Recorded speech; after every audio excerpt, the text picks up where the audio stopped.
Good morning. मैं doctor एकता Chaudhary, assistant professor राजनीति विज्ञान विभाग, स्माइल नेशनल महिला पीजी कॉलेज।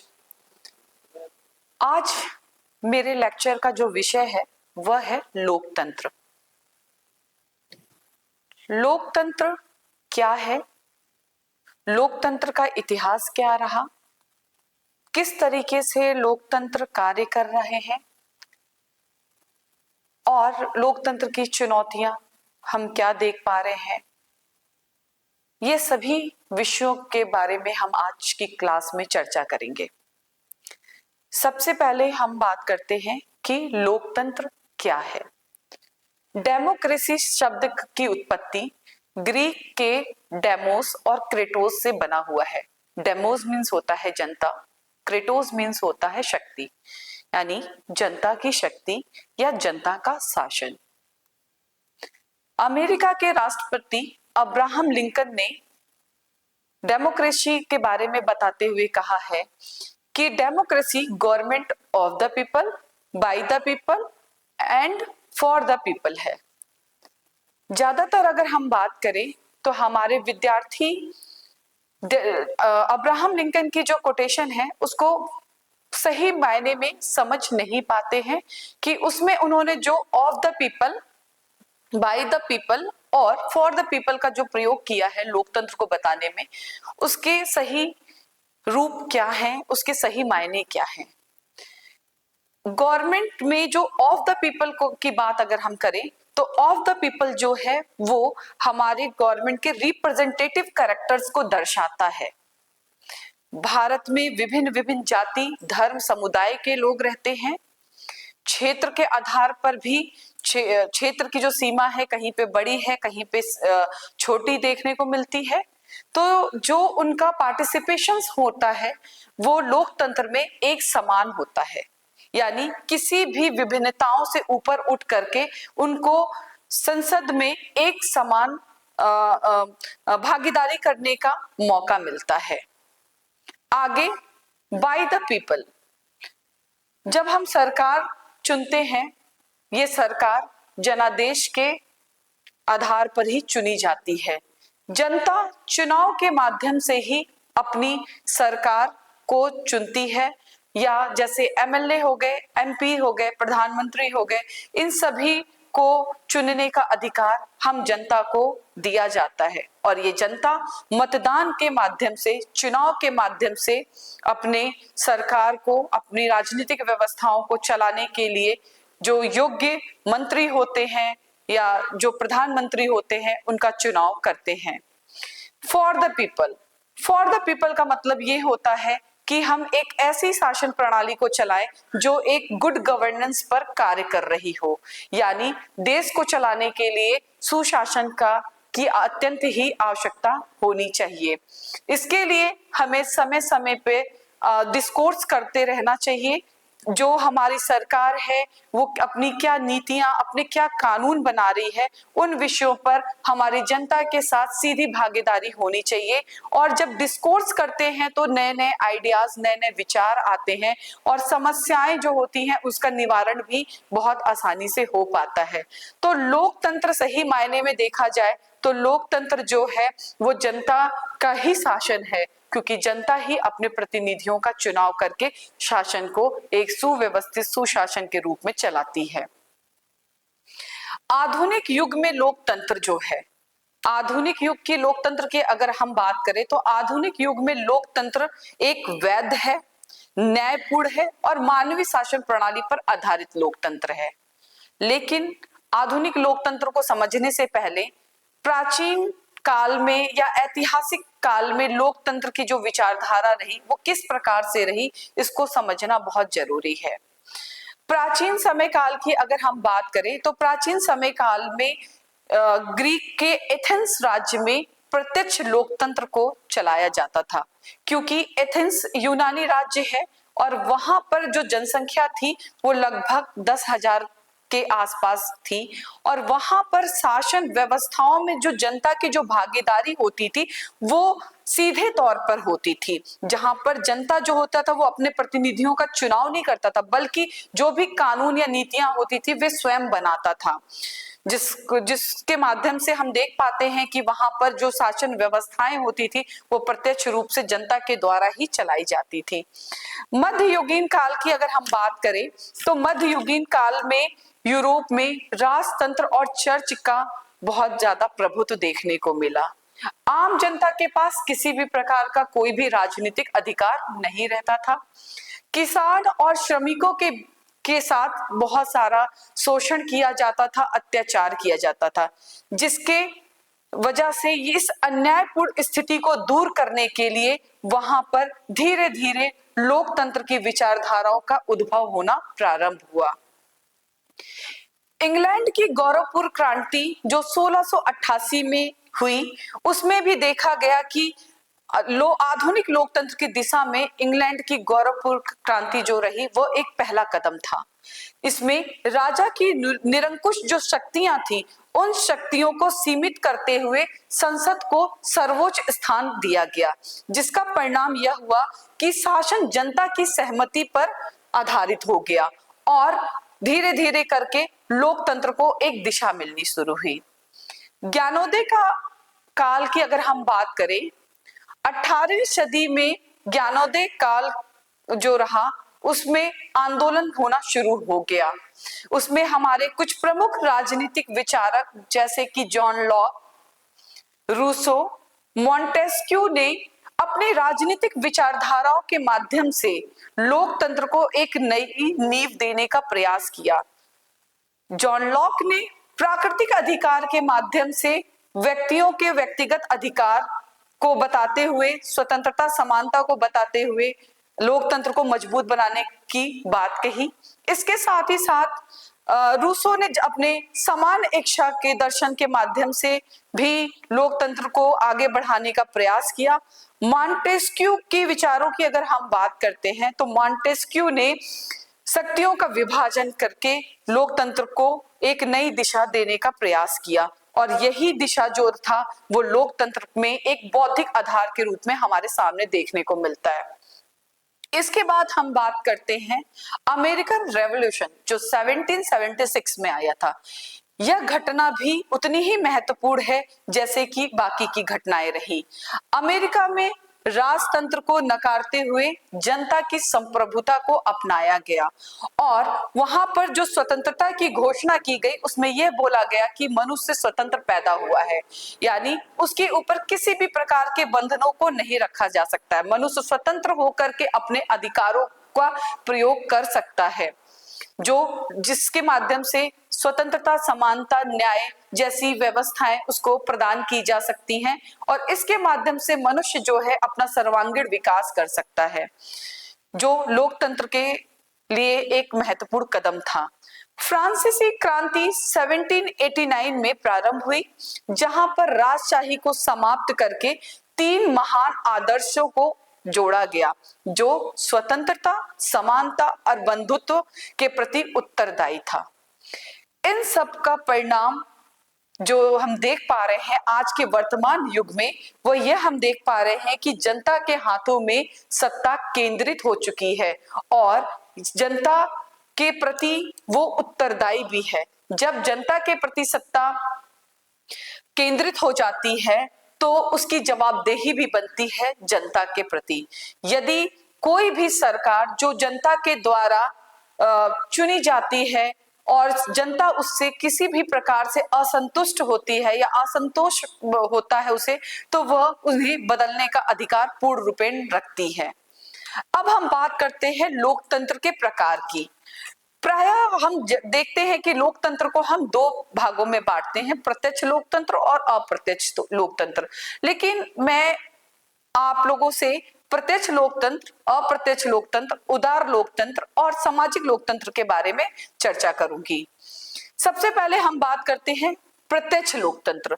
प्रत्यक्ष लोकतंत्र वह राजनीतिक व्यवस्था है जिसमें जनता स्वयं कानून बनाती है, यानी जनता सीधे तौर पर किसी भी नीतियों को, किसी भी कानून को बनाती है, जिसका उदाहरण हमने ग्रीक के एथेंस राज्य को देखा।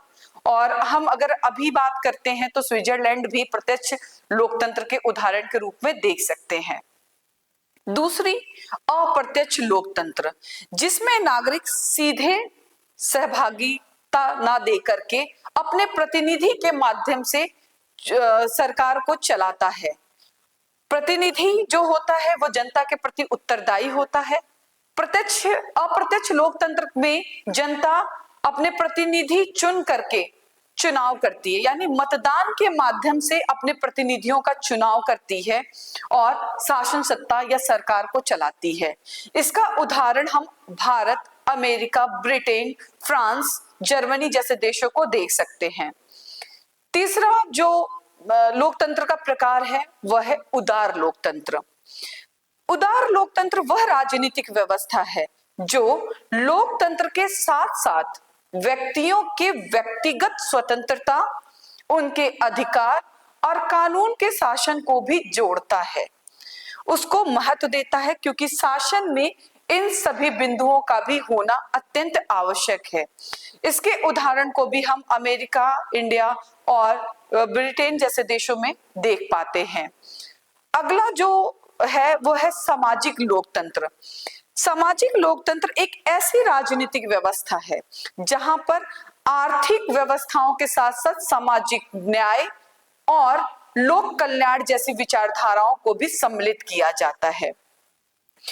भारत के संदर्भ में अगर हम बात करें तो भारत विविधता वाला राष्ट्र है, इसलिए यहाँ पर कई प्रकार की सामाजिक, आर्थिक, राजनीतिक विषमताएं देखने को मिलती हैं, लेकिन भारत भी सामाजिक लोकतंत्र के परिप्रेक्ष्य में आगे बढ़ रहा है। और भारत में भी हम देख रहे हैं कि जो भी सामाजिक या आर्थिक रूप पर जो भी असमानताएं हैं उनको दूर किया जाता है और एक कल्याणकारी राज्य को स्थापित किया जाता है। सच्चे मायने में लोकतंत्र को स्थापित करने का तात्पर्य ही यही है कि हम एक ऐसे स्वस्थ समाज, एक ऐसे स्वस्थ राष्ट्र का निर्माण कर सके जहां के नागरिकों की राजनीतिक, सामाजिक और आर्थिक प्रगति हो सके, जहां पर उनको हर एक प्रकार से न्याय प्राप्त हो सके और वो समानता के धरातल पर एक समरूप होकर के कार्य कर सके राष्ट्र विकास में। तो हम देख सकते हैं कि सोशल डेमोक्रेसी का उद्देश्य होता है कि राजनीति के साथ साथ आर्थिक और सामाजिक समानता को भी स्थापित करना। इसका उद्देश्य हम नॉर्वे, स्वीडन और डेनमार्क जैसे राष्ट्रों में देख सकते हैं। अब हम बात करते हैं कि लोकतंत्र की विशेषताएं क्या हैं, वो कौन कौन सी विशेषताएं हैं लोकतंत्र की। तो सबसे पहली जो विशेषता है कि यहाँ पर स्वतंत्र और निष्पक्ष चुनाव कराया जाता है।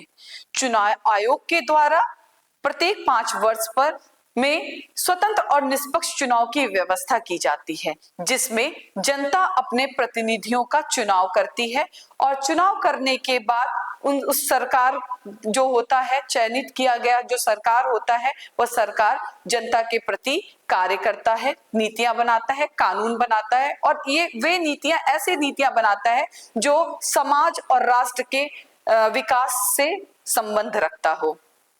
दूसरा, मौलिक अधिकारों की सुरक्षा।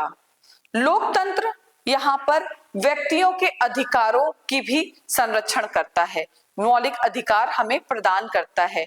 भारत में 6 प्रकार के मौलिक अधिकार नागरिकों को प्रदान किए गए हैं। कानून का शासन, रूल ऑफ लॉ, यदि हम कोई भी गलत कार्य करते हैं तो रूल ऑफ लॉ जो है वो हमें अपराधी मानकर दंडित करेगा। और इसके साथ ही साथ हम देख सकते हैं कि हमारे यहाँ पर जो सर्वोच्च न्यायालय है वो सबसे सुप्रीम होता है और वो किसी भी आपराधिक मामले हो उसमें बिना किसी भेदभाव किए सभी को कानून के समक्ष समान देखता है, चाहे कोई भी व्यक्ति बड़ा हो, अमीर हो, गरीब हो, किसी भी जाति या धर्म से हो, लेकिन वह कानून के समक्ष समान है। यानी यहाँ पर किसी भी तरीके से हम किसी भी जाति धर्म से प्रभावित नहीं होते हैं, अमीरी या गरीबी से प्रभावित नहीं होते हैं। यानी हमारा कानून ऐसा कानून है जो सभी को समान रूप से एक धरातल पर देखता है। बहुदलीय प्रणाली, क्योंकि लोकतंत्र है भारत, तो भारत में देखा गया है कि यहाँ पर बहुदलीय प्रणाली अपनाई गई है, मल्टीपल पार्टी सिस्टम अपनाया गया है।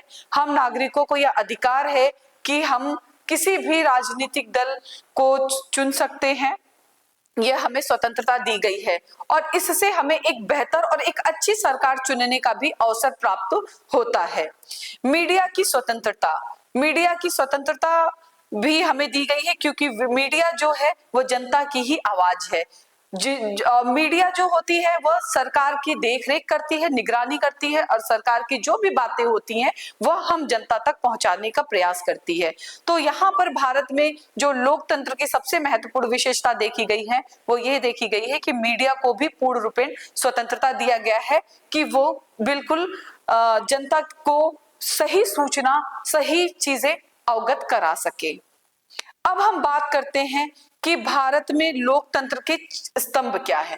भारत में लोकतंत्र के 4 स्तंभ रखे गए हैं: विधायिका, कार्यपालिका, न्यायपालिका और मीडिया। विधायिका कानून बनाती है, कार्यपालिका उसको लागू करती है और न्यायपालिका न्याय देती है, और मीडिया जो है वो हमें जानकारी देती है, नजर रखती है ताकि भ्रष्टाचार जैसी कोई चीजें हमारे समक्ष ना हो सके, किसी प्रकार का अन्याय ना हो सके या कोई गलत नीतियां हमारे लिए ना बन सके। उन सब का उजागर मीडिया के माध्यम से किया जाता है। अब हम अपनी क्लास में बात करते हैं कि भारतीय लोकतंत्र की उपलब्धियां क्या क्या हैं। भारतीय लोकतंत्र की उपलब्धियों की अगर हम बात करें तो भारतीय लोकतंत्र की उपलब्धियों में सबसे पहले जो बात की जाती है वह यह है शांतिपूर्ण सत्ता हस्तांतरण। हमारे यहाँ पर फेडरलिज्म सिस्टम को रखा गया है, संघवाद को रखा गया है। संघवाद के अंतर्गत हमने केंद्र व राज्यों के बीच में शक्तियों का विभाजन किया है। हमारे संविधान की 7वीं अनुसूची में 3 सूचियों को बांटा गया है: संघ सूची, राज्य सूची और समवर्ती सूची। इन सूचियों में विषयों को आवंटित किया गया है जिसपे केंद्र व राज्य सरकार अपने अपने विषयों पर कानून बनाता है। इसका परिणाम यह है कि अगर हमको लोकतंत्र चलाना है तो हमें सबसे पहले सत्ता या शक्तियों का विकेंद्रीकरण करना है।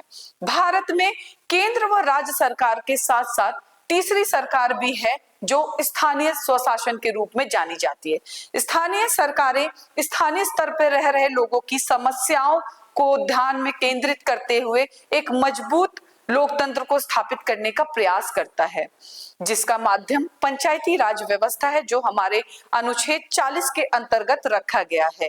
राज्य के नीति निर्देशक तत्वों के अंतर्गत इसका वर्णन किया गया है।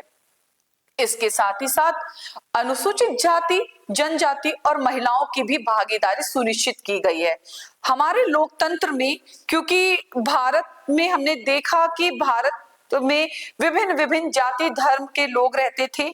ऐसे में हमारे भारत के इतिहास की अगर हम बात करें तो भारत में अस्पृश्यता जैसी चीजें, जो सामाजिक कुरीतियां थी वो देखी गई। सती प्रथा जैसी कुरीतियां हमारे समाज में देखी गई, जहां पर महिलाओं के साथ और हमारे जो अस्पृश्य जातियां रही उनके साथ बहुत सारे भेदभाव किए गए।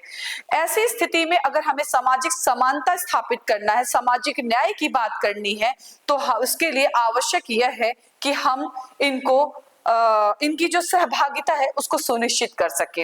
रिजर्वेशंस के माध्यम से हमने एससी और एसटी को रिजर्वेशंस दिया है ताकि उनका सामाजिक उत्थान हो सके, सोशल अपलिफ्टमेंट हो सके।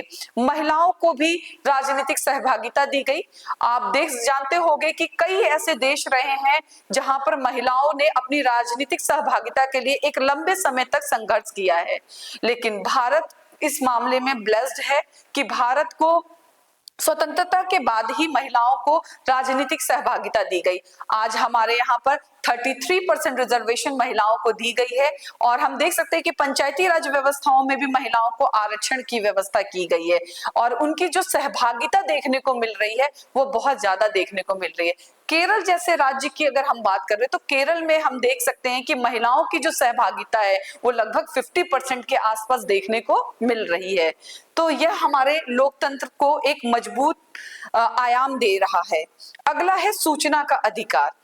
2005 में राइट टू इंफॉर्मेशन एक्ट को लाया गया था।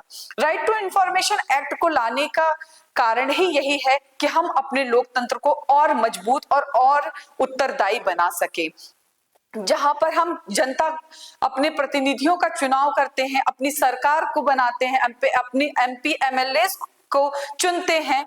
तो ऐसे में वो क्या कार्य कर रहे हैं, कौन सी नीतियां बना रहे हैं, किस प्रकार की नीतियां बना रहे हैं, क्या योजनाएं बना रही हैं, उन योजनाओं को हम सूचना के अधिकार के माध्यम से जानकारी प्राप्त कर सकते हैं। सरकारी जो भी कार्य हो रहे हैं उसको हम सूचना के अधिकार के माध्यम से जान सकते हैं, जानकारी ले सकते हैं कि कोई भी कार्य किस तरीके से या कोई भी योजनाएं जनता के हित में है या नहीं है, उसको हम पूर्ण रूपेण जान सकते हैं। न्यायिक सक्रियता, लोकतंत्र की एक सबसे बड़ी उपलब्धि जो देखने को मिल रही है, न्यायिक सक्रियता। जो जुडिशियरी था, अब हम देख सकते हैं कि जुडिशियरी जो है वो स्वतंत्र हो चुका है। हमारे यहाँ पे स्वतंत्र न्यायपालिका की स्थापना की गई है। विधायिका कार्यपालिका अपने अपने कार्य क्षेत्र में रहते हैं, वे न्यायपालिका के कार्य क्षेत्र में किसी भी प्रकार से हस्तक्षेप नहीं करते हैं और न्यायपालिका सक्रिय रूप से होकर के कार्य कर रही है और जिसका परिणाम भी हम देख सकते हैं। अभी रिसेंटली हम उदाहरण के तौर पर देखें तो विशाखा बनाम राजस्थान राज्य मामला की बात की जाए तो यह न्यायिक सक्रियता का सबसे अच्छा उदाहरण देखा गया है, जहां पर कार्यस्थल पर महिलाओं की सुरक्षा के नियम बनाए गए। इसके साथ ही साथ एमसी मेहता केस की अगर हम बात करें तो पर्यावरण संरक्षण के लिए भी कड़े आदेश दिशा निर्देश दिए गए हैं। राइट टू एजुकेशन केस जो रहा है उसमें भी हम देखते हैं कि शिक्षा को मौलिक अधिकार बनाया गया है। ये सभी उदाहरण न्यायिक सक्रियता को प्रदर्शित कर रहे हैं।